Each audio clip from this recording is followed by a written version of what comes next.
welcome back. In this video we were talking about living organism and their surrounding. हम जीवों और उनके आसपास के वातावरण के बारे में बात कर रहे थे। तो हमने लेसन की फर्स्ट 3 वीडियोस में अलग अलग तरह के जीव और उनके सराउंडिंग के बारे में पढ़ा था। तो आज हम वीडियो का ये 4th पार्ट करने जा रहे हैं। तो हम ये पढ़ चुके थे कि do all living things need food, क्या सभी जिंदा जीवों को भोजन की आवश्यकता होती है। Do all living things show growth, क्या सभी जो जिंदा जीव हैं, जिंदा चीज़ें हैं, वो सब ग्रोथ करती हैं, बढ़ती हैं। तो आज हम यहाँ do all living things respire, तो यहाँ से शुरू करते हैं कि क्या सभी जिंदा जीव जो हैं वो रेस्पायरेशन, वो सांस की लेते हैं। Can we live without breathing, क्या हम बिना सांस के जिंदा रह सकते हैं। When we inhale, the air move from outside to the inside of the body. जब हम सांस लेते हैं तो हवा हमारे बाहर की जो हवा है वो हमारी बॉडी के अंदर चली जाती है। When we breathe out, the air move from inside our body to outside. जब हम सांस छोड़ते हैं तो हमारे हवा जो बॉडी के अंदर होती है वो बाहर निकल जाती है। Breathing is a part of a process called respiration. तो ब्रीथिंग है, सांस लेने की जो क्रिया है वो हमारी श्वसन तंत्र का, श्वसन प्रक्रिया का ही एक पार्ट है। In respiration some of the oxygen of the air we breathe in, तो जब हम सांस लेते हैं तो हमारे वातावरण में जो ऑक्सीजन है वो हमारे अंदर चली जाती है, used by the living body. तो हर जिंदा जीव जो अपने अंदर ऑक्सीजन को खींचती है।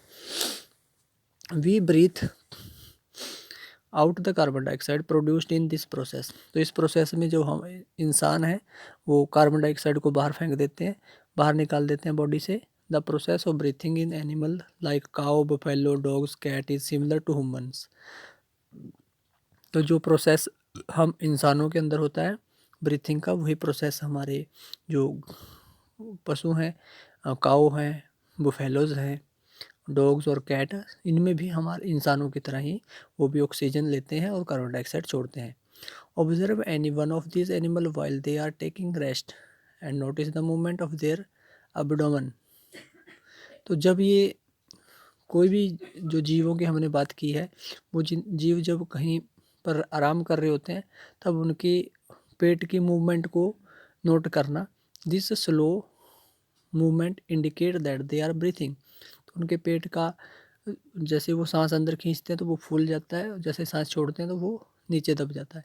तो इस तरह से हमें ये अनुमान लगा सकते हैं कि जो जीव हैं वो सांस लेते हैं, जो एनिमल्स हैं वो भी सांस लेते हैं। Respiration is necessary for all living organism, तो श्वसन जो है सभी जिंदा जीवों के लिए ज़रूरी है। It is through respiration that the body finally obtained energy from the food it takes. जब हम सांस लेते हैं तो हमारी बॉडी जो भोजन हमने खाया उस भोजन में से एनर्जी लेके हमारी बॉडी को उसमें से एनर्जी प्राप्त होती है।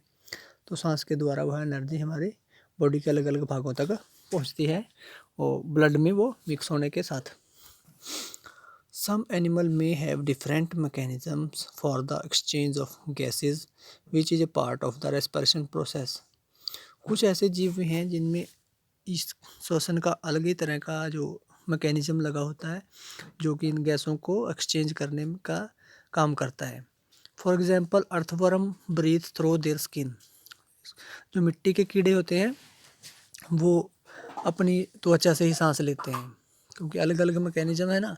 हम लोग नाक से सांस लेते हैं, नोज़ है हमारे पास, तो पशुओं के पास भी नोज़ होती है, परंतु जो अर्थवर्म है उनके पास नोज़ नहीं होती, वो स्किन से ही सांस लेते हैं। Fish we have learnt have gills for using oxygen dissolve in water, जो मछली है फिश, उनको वो गिल से सांस लेती हैं, जो पानी के अंदर ऑक्सीजन है उसको, घुली हुई ऑक्सीजन को अपने अंदर खींच लेती है गिल से।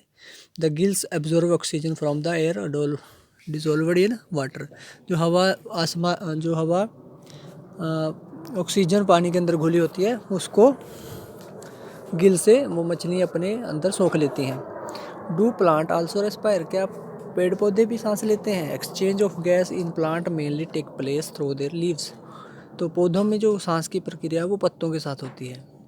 The leaves take in air through tiny process, pore in them and use oxygen. जो पौधे हैं वो लीव्स टेक इन एयर, तो हवा को अपने अंदर खींचते हैं। टीनी टीनी पोर होता है, जो पत्तों के ऊपर छोटे छोटे सुराख होते हैं उनको बोलते हैं। उन प्रोसेस उसमें वो अपने अंदर उस ऑक्सीजन को इन्वायरमेंट से लेते हैं। They give out carbon dioxide to the air, तो वो कार्बन डाइऑक्साइड को हवा में बाहर छोड़ देते हैं। We learn that in sunlight plant use carbon dioxide of air to produce their own food and give out oxygen. तो हमने ये पढ़ा था कि पौधे जो हैं सूर्य के प्रकाश में पौधे कार्बन डाइऑक्साइड को अपने अंदर खींचते हैं हवा से और प्रोड्यूस देयर ओन फूड, और अपना भोजन बनाते हैं। एंड गिव आउट ऑक्सीजन, और ऑक्सीजन को छोड़ते हैं। Plant produce their food only during the day time, where are respiration in them take place day and night. तो पौधे जो होते हैं भोजन तो दिन के समय बनाते हैं, तो इसलिए वो दिन में कार्बन डाइऑक्साइड को अपने अंदर खींच लेते हैं, परंतु सांस तो वो रात को भी लेते हैं। तो इसलिए जब सांस दिन और रात में हर टाइम सांस की प्रक्रिया चलती रहती है, the amount of oxygen released in the process food preparation by plant is much more than the oxygen they use in respiration. तो जो amount of oxygen release in the process of food respiration, जब उनका भोजन बना रहे होते हैं तो उस समय जो ऑक्सीजन छोड़ते हैं पौधे भोजन सूर्य के प्रकाश की उपस्थिति में, प्रकाश संश्लेषण जिसमें बोलते हैं, तो उस प्रोसेस के समय जब ऑक्सीजन छोड़ते हैं, the plant much more than the oxygen they use in Esper, तो वो ऑक्सीजन उस ऑक्सीजन से ज़्यादा होती है जो वो अपने अंदर खींचते हैं। अपने अंदर भी ऑक्सीजन तो खींचते हैं, परंतु छोड़ते ज़्यादा है दिन के समय, परंतु खींचते हैं। To all living thing respond to stimuli. Stimuli क्या होता है? हमारे आसपास जितनी भी चीज़ें हैं, हर एक वस्तु, उसको हम स्टिमुलाई बोलते हैं, जिसकी तरफ हमारा ध्यान जाता है। चाहे वो आवाज़ हो, चाहे वो आँखों से देखने की चीज़ हो, चाहे कानों से सुनने की चीज़ हो, चाहे हमारे टच से फील करके महसूस करने की चीज़ें हो, जो भी हमारे ध्यान को हम अपनी तरफ खींच सकती है, हर एक चीज़, चाहे वो पत्थर की हो, चाहे वो लकड़ी की हो, चाहे संजीव हो, चाहे निर्जीव हो, वो हमारे लिए स्टिमुलाई है।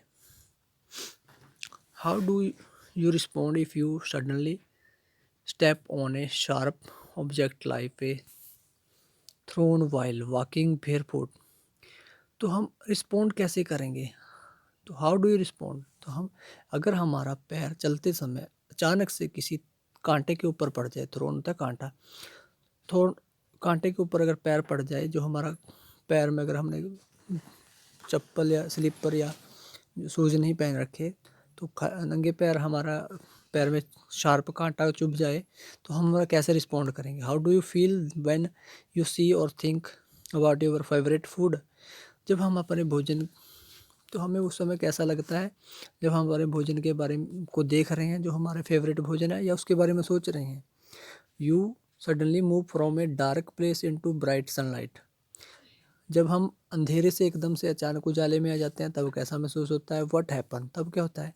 Your eyes shut themselves automatically for a moment till they adjust to the changed bright surroundings। तो हमारी जो आंखें हैं, जब हम अंधेरे से बाहर लाइट की रोशनी में आ जाते हैं, तो हमारी आंखें ऑटोमेटिकली उस थोड़ी देर के लिए for a moment till they adjust, तो वो अपने आप को शट, आंखें बंद हो जाती हैं थोड़ी देर के लिए, वो अपने आप को उस वातावरण में, ज़्यादा लाइट वाले वातावरण में एडजस्ट करती हैं। Your favourite food bright light and a thorn in the above situation are some example of change in your surrounding. तो हम जो अभी हमने बात की है, जैसे कि हमारा फेवरेट भोजन को देखकर हमें कैसा लगता है, लाइट के अंधेरे से लाइट में आने पर कैसा महसूस होता है, अगर कांटे पर पैर पड़ जाए तो कैसा महसूस होता है। तो ये हम कुछ एग्जाम्पल थे कि जो हमारे वातावरण में चेंज होते हैं, क्योंकि ये सब चेंज होते रहते हैं हमारे साथ। All of us respond immediately to such change. तो इस तरह का जो अचानक से होने वाले परिवर्तन है, तो उन पे हमारा ध्यान सबका जाता है। Changes in our surrounding that make us respond to them are called stimuli. तो हमारे वातावरण में जो भी कोई परिवर्तन है, जिसके प्रति हम रिस्पॉन्ड करते हैं, जिसके प्रति हम कोई उत्तर देते हैं, चाहे वो हमारे पैर में कांटा चुभा हो, हमारा ध्यान एकदम उस तरफ चला जाता है। चाहे हम अपने भोजन को देखकर हमारे मुंह में लार आ रही हो, वो सब, चाहे हमारा अंधेरे से लाइट में रोशनी में जा रहे हैं और लाइट से अंधेरे में जा रहे हैं वहाँ पर, तो इस तरह के जो चेंज हैं वो हमारा ध्यान अपनी तरफ खींचते हैं। तो ये सब स्टिमुलाई कहलाते हैं। Do other animal also respond to stimuli? क्या दूसरे जीव भी स्टिमुलाई के प्रति अपना रिस्पॉन्ड करते हैं? Observe the behaviour of animal when the food is served to them. तो हमें उन पशु जानवरों का जो व्यवहार ऑब्जर्व करना है जब हम उनको भोजन दे रहे होते हैं। Do you find that them suddenly becoming active on seeing the food?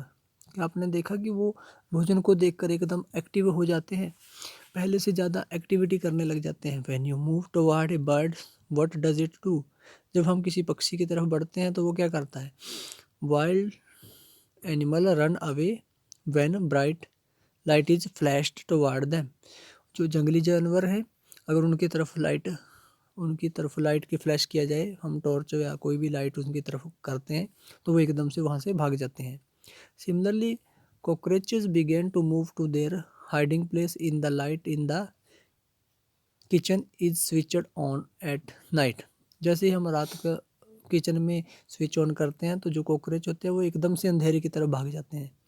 Can you give some more example of responses of animal to stimuli?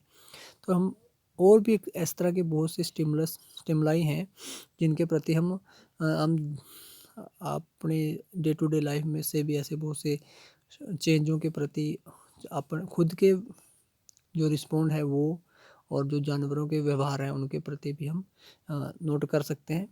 Do plants also respond to stimuli? क्या पौधे भी स्टिमुलस के प्रति respond करते हैं? Flower of some plants bloom only at night. कुछ पौधों के जो फूल होते हैं वो केवल रात के समय ही खिलते हैं। In some plant flower close after sunset. और जबकि कुछ पौधों में फूल दिन के समय खिलते हैं, जैसे सूर्य छिप जाता है तो वो फूल बंद हो जाते हैं। In some plant like mimosa commonly known as touch me not like leaves close or fold when someone touch them। Mimosa जो एक कुछ ऐसे पौधे हैं, जैसे मिमोसा का पौधा है, वह टच मी नोट पौधा अगर उसको कोई छूता है तो वो उसके पत्ते गिर जाते हैं। वो लीव्स क्लोज होते हैं, फोल्ड अपने आप को अंदर फोल्ड कर लेता है। इन सम व्हेन समवन टच देम, अगर उनको कोई छूता है तो वो अपने पत्तों को एकदम से फोल्ड कर लेता है। These are some example of response of plant toward change in their surrounding। तो इस तरह हम कह सकते हैं कि पौधे भी अपने आसपास में होने वाले परिवर्तनों के प्रति व्यवहार रिस्पॉन्ड करते हैं। एक्टिविटी 4 में place a potted plant in a room a little away from a window through which sunlight enters some time during the day। कि एक बर्तन के अंदर, हम मिट्टी के बर्तन के अंदर अगर हम एक छोटे से पौधे को लगाते हैं जो कि खिड़की के पास रख देते हैं, जहाँ पर लाइट दिन के समय थोड़े समय तक लाइट रहती है, जो सूर्य के प्रकाश है।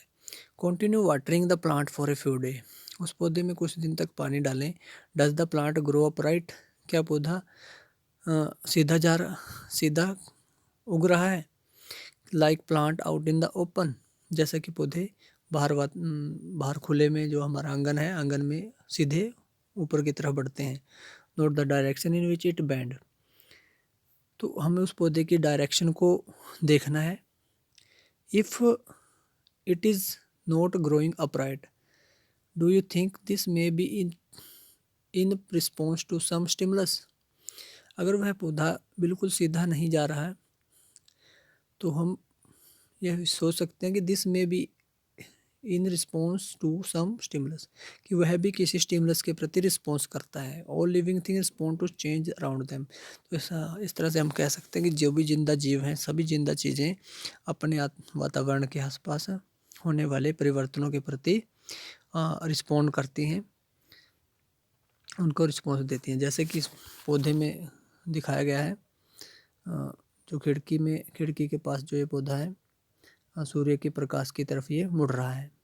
तो ये फूल जो है सूर्य के प्रकाश, ऊपर से सूर्य का प्रकाश जो आ रहा है इस तरफ, ये फूल उस तरफ बढ़ना शुरू हो गए हैं, ताकि क्योंकि ये इनको सूर्य की धूप चाहिए, इसलिए धूप की तरफ ये अपने आप को रिस्पॉन्ड करते हैं पौधा। तो हम इससे अंदाज़ा लगा सकते हैं कि पौधे भी और हम जीव जंतु हर अपने वातावरण में होने वाले परिवर्तनों के प्रति व्यवहार करते हैं। तो ये लेसन का एक पार्ट और रहता है, तो हम उसके बाद नेक्स्ट वीडियो में इस लेसन को फिनिश कर देंगे। तो मिलते हैं नेक्स्ट वीडियो में।